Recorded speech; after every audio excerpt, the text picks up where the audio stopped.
Obama is a radical communist, and I think it's becoming clear. That's what I told people in Illinois, and now everybody realizes it's true.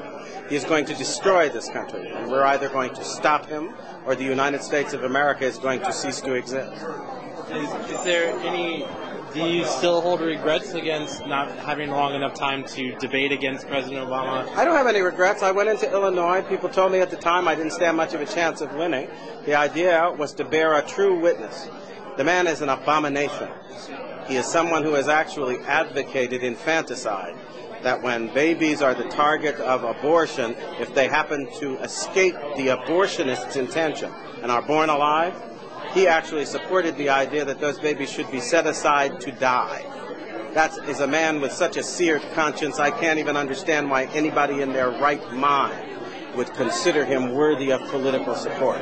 That's a violation of conscience that is inconceivable. And even some of the most hardline pro-abortion people in America rejected that abomination, and he did not. So what does tonight mean when President Obama is President of the United States? How does tonight play a role? That's another question. Is he President of the United States? According to the Constitution, in order to be eligible for president, you have to be a natural-born citizen. He has refused to provide proof that he is, in fact, a natural-born citizen. And his Kenyan relations say that he was born in Nairobi at a time when his mother was too young to transmit U.S. citizenship. So I'm not even sure he's President of the United States. No, that's not a laughing matter. Neither are many of our military people now who are going to court to ask the question, do we have to obey a man who is not qualified under the Constitution? We're in the midst of the greatest crisis this nation has ever seen.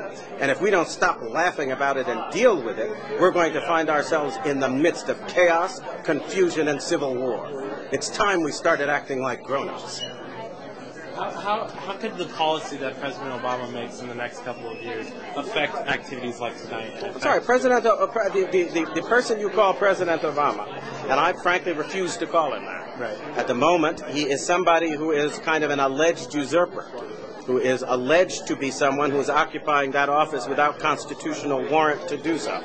And he's rushing forward with ideas like destroying our borders, an amnesty bill that will actually have the American taxpayer footing the bill for illegals to come to this country to live, to get housing, and to get everything they want.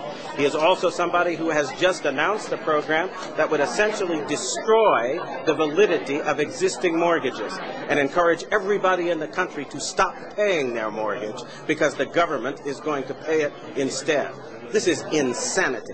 It's as if we have put insane children and adolescents in charge of our government. And I think we need to ask simple questions. A couple of years ago, we were arguing over every penny in the United States budget, and it was quite clear we didn't have enough money to go around. Well, somebody asked me where we came up with $2 trillion in the course of the last 6 months. Did we wish for it out of the air? Have people gone mad in this country? You don't have that money. We are claiming that a bankrupt government can save a bankrupt banking system. Explain to me how that happens, because I think that's impossible. And the fact that we have just elected an individual who may or may not be qualified, and he presents silly ideas like this and says, let's move forward now, and we're all acting like the laws of economics have been repealed, and we can actually afford to foot the bill with money nobody's got. This is insane. It's got to lead to the collapse of our economy, and it's going to.